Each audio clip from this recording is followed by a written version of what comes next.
Hi, I'm Michael Sansolo, and welcome to Shopping with Michael. Many foods we typically stuff in the fridge, like this tomato, don't need to stay cool to stay fresh. In fact, some of the most popular food products can be kept safely on the counter, on the table, or in the pantry for days or even weeks before they go bad. The question is, which of your foods can you liberate from the refrigerator? The answers might surprise you. An expert will tell us all about these foods right after this.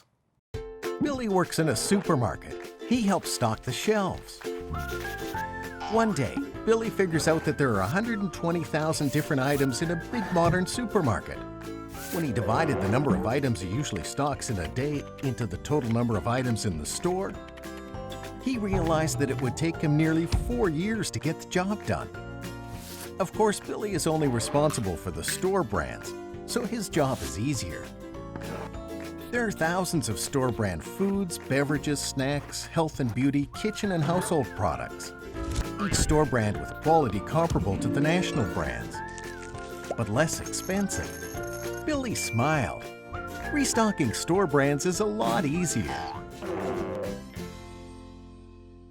Welcome back. Just because something fits in the fridge doesn't mean it should be in there. Sure, there are drawers designed to keep foods like meat and cheese especially cold. And there are those crispers to keep humidity-loving produce, help it last a while longer. But the refrigerator shouldn't be the default space in your kitchen. So what shouldn't you refrigerate? To tell us more, let's say hello to Kim Kircher. Kim is a registered licensed dietitian, a certified diabetes educator, and a certified personal trainer. She brings what we know through nutritional research to everyday life to make it easier for us to make good choices. Relevant to today's show, she says nutrition and food safety are absolutely connected. So if people want to stay healthy, keeping their food safe is essential. Kim, great to have you here on the show. And today we're going to talk about our favorite kitchen appliance, which is, of course, the refrigerator. You can't have a kitchen without one. But we want to get into this topic of products that we're putting in our fridge that maybe we shouldn't. And I talked before about the tomato. And this is an interesting one. Sometimes in my house, we put these in the fridge. Why shouldn't I put a tomato in the refrigerator? Well, it's not wrong to put it in there, but it does impact the texture and the flavor. So it kind of, when you think of a refrigerator and food safety, how long are you going to be storing it and when are you going to be eating it? And how are you going to be using it? Because if you put that in the fridge and you feel like it doesn't taste that good raw, then maybe you use it in a soup. Oh, really? Okay. Yeah. Are there other products people like me we're just tossing in the fridge without thinking about it? Because honestly, our fridges are pretty big and it gets stuff off the counter. Yep. Where are we making mistakes? Well, I wouldn't think of it in terms of mistake, and never say never, because a lot of the things that you start out with on the counter, you're going to end up with in the refrigerator.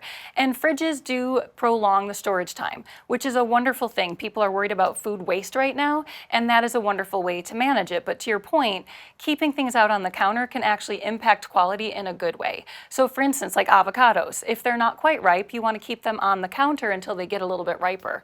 And that's a wonderful way to do it. Bananas, same thing. Okay, so keep them on the counter till they get ripe and then move them to the fridge. Absolutely, and that will extend that life. So if you're not planning on your guacamole or eating that banana right away, transfer it, you get a couple days more. And we have a loaf of bread. Yes. Bread is impacted as well? Yes, and again, how often are you going to be eating this? So you might want to store it in the fridge, but know that it actually makes it feel staler sooner. So if you do that, maybe you want to toast your bread when you take it out of the fridge. But keeping it on the counter is absolutely wonderful for texture and taste. Okay, now I've got a bunch of other items we find in the produce department here.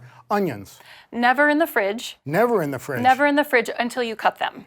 So that's a really good rule of thumb too. So I said never say never, and then I said never. So when you look at this, cutting them up, once you impact that, if they're in their whole intact shape, don't wash them as you're storing them, wash them before you use them, and that will also extend the life. I know people who have really fancy kitchens sometimes have the hanging baskets where they put things like garlic, like onions and potatoes. Yep. Is that for airflow? It is, and that's a wonderful thing to remember. When you're storing food, you're looking at temperature, you're looking at time, and you're looking at airflow. So when you get these little beauties home, your potatoes, your onions, your garlic, get them out of plastic, put them somewhere where the air can get at them, and a cool, dry place is really important too. Okay.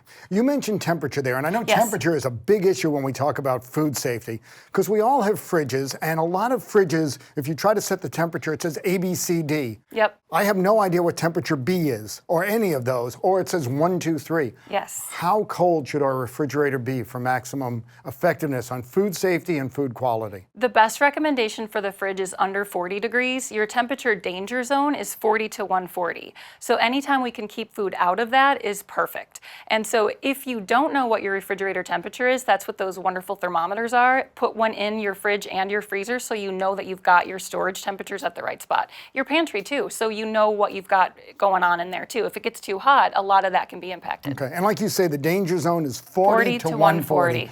So we want to keep things cooler than 40, and when we're cooking, we want to be above 140, because I assume its bacterial growth is in between. Yep. That's wonderful to know. And again, what you do is you have a little thermometer you put in your fridge to track it? I actually have a couple, which I'm sure doesn't surprise you, but you want to be able to put it somewhere where when the door opens, that door is going to be a little bit warmer, so you want to be careful what you actually store in your refrigerator door if it does need to be cold. So put one there and then put one on your shelf so you can actually keep track of your temperatures everywhere in there. Because there will be different temperatures, different parts of the fridge. Any other products that when you are out with people that you see and you say, why is that? I mean, we've got coffee here. Does coffee belong in the fridge? Some people store it, and again, it's how fast you use it. So I personally do keep it. People worry about odors a little bit. Keep it tightly contained, and baking soda in the fridge is a great way to help with odor control. A lot of people don't realize that. Super simple thing you can do. Little box of baking soda. Yep. And you can actually get a cute little container or however you want to do it, but that's something that can help manage that. And tightly sealed containers, whether that it's in the pantry or in the fridge or freezer, is really important. Helps keep everything contained. Okay. And we also have tortillas. I think these are actually tacos here because this has become a much bigger part of our diet. How do we store these? I know we keep these in my house in a crisper, and I'm now thinking that maybe that's not where it belongs. It was just convenient. Ask yourself how quickly you're going to use it. If you're going to use it soon, I would say counter would be okay, but it extends the life of that tortilla in the refrigerator. So always ask yourself, do you have a plan for the week? Because if you don't, and you're going around the store and you're just like, oh, that's on sale, this is on sale, then make sure when you get home you have a plan of when you're going to use that, because that will help shift where you store those items. Okay, I want to recapture this because some of the rules of thumb, I know you said never say never, but let's give some basic rules. With produce items, they can be on the counter till you cut into them. Right. Then you want them in the fridge. And not all produce items. Okay. So even like with melons, for example, cantaloupe, fridge always. Watermelon, couple of days. But if you're not going to eat it for a while, in the fridge. Yep. Okay. And then, of course, our temperatures. We want our fridge to be below 40. You got it. When we come back, we're going to talk about foods that we might be handling incorrectly because food safety is really important here. So we'll jump back on that topic. We'll be right back in a minute. Squirrels know how to save. They have to. But people, they're a different story. Some try coupons or check apps for the lowest price. Some wait for the word SALE. Many people, however, know that the lowest prices without coupons or special sales come when they regularly buy store brands. Food, beverages, household, health and beauty. Your supermarket, drug chain or mass merchandiser has store brands with comparable ingredients, taste and performance to more expensive national brands. A family of 4 can save $1,500 a year, and you can squirrel that away for other things you need to buy. Store brands, the real way to save. Welcome back. The first commercial refrigerators produced around the turn of the 20th century were game changers when it came to preserving food. Home refrigeration makes it possible to keep perishable foods fresh in both quantity and quality. Kim, for our refrigerators, what is the temperature we need them set at? Below 40 degrees Fahrenheit. Below 40, and our freezers should always be at? 0. 0, and that is the optimum. All right, let's talk about foods that maybe we should be refrigerating. Let's start with dried fruits. We talked fresh produce before. What do we do about dried fruit? Dried fruit is great because it counts as a fruit serving, and when you buy it, when it's still contained, you haven't opened that container, in the pantry is just fine. Once it's been opened, put it in the refrigerator. So it's just like other produce. Once we're cutting into like an avocado, or if we're opening a bag of banana chips, put it in the refrigerator. Now here's a tricky item because honey and maple syrup are very different, I understand. What do we do with these guys? They're not the same at all. You're absolutely right. So your honey is going to be in your pantry. Cool, dry place. your syrup, maple syrup, in the refrigerator. Okay. What happens if I put honey in the fridge? It's going to change the texture a little bit, and it's going to degrade the product So a it's little like bit. a tomato. It won't taste as good if I leave it out. It's better outside the fridge. And I'm going to stick with syrups because we have some chocolate syrup here, which we love to put on ice cream. Where do these guys go? Surprisingly to some, in the refrigerator. So just think about that refrigerator as making sure your food is safe for longer, so it helps you manage food waste, and syrup is something that we want to include in that category. Okay, now there are other products. We don't have them here with us today. Yep. Butter and eggs. I know when I travel to other countries, sometimes even in the stores, I see butter and eggs and they're not refrigerated. Do I need to refrigerate those? Absolutely yes on the eggs. You want to make sure that you get those home, keep them at proper temperature, and that is in the fridge and not in the door, in the actual fridge proper. Okay, and butter? Butter, a lot of people have questions about this. It's how fast you're going through it.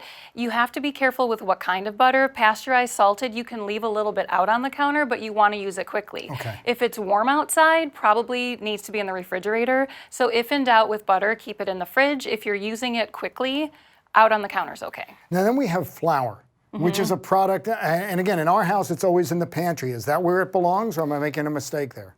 How quick are you using it? But if it is a whole grain, that is really better in the refrigerator, and you can actually keep it in the freezer if you want to too. Really?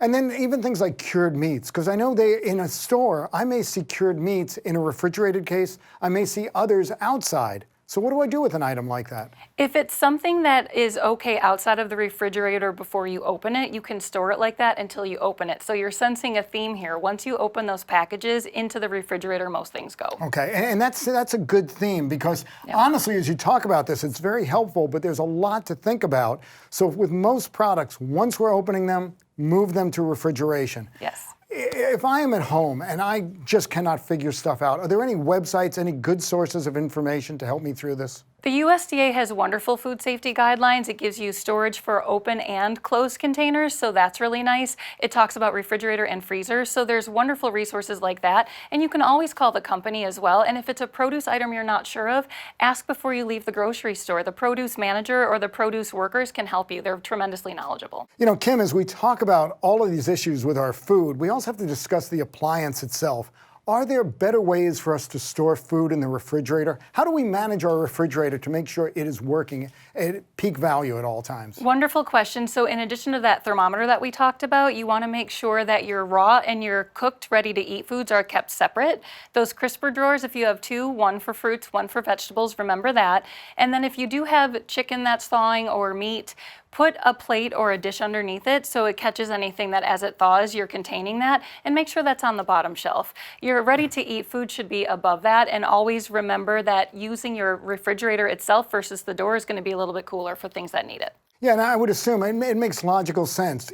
Foods that you're going to eat right out of the refrigerator, you don't want anything dripping on them. That's so right. Anything that you're thawing, that goes low down.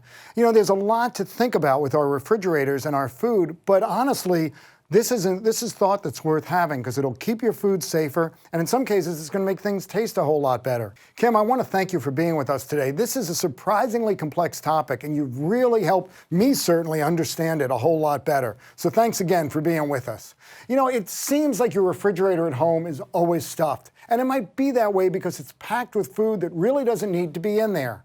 I always assumed that anything fresh needed to be refrigerated. But as we learned today, the opposite is true in some cases. There are even foods that taste worse when they're stored at colder temperatures. So the next time you get back from the supermarket and you're about to throw all your groceries into the fridge, think twice about where things properly belong. Store some in your pantry instead, some on the counter. You'll save room in the refrigerator for the things that do need to be kept cold, and some other stuff may taste a whole lot better. See you next time on Shopping with Michael.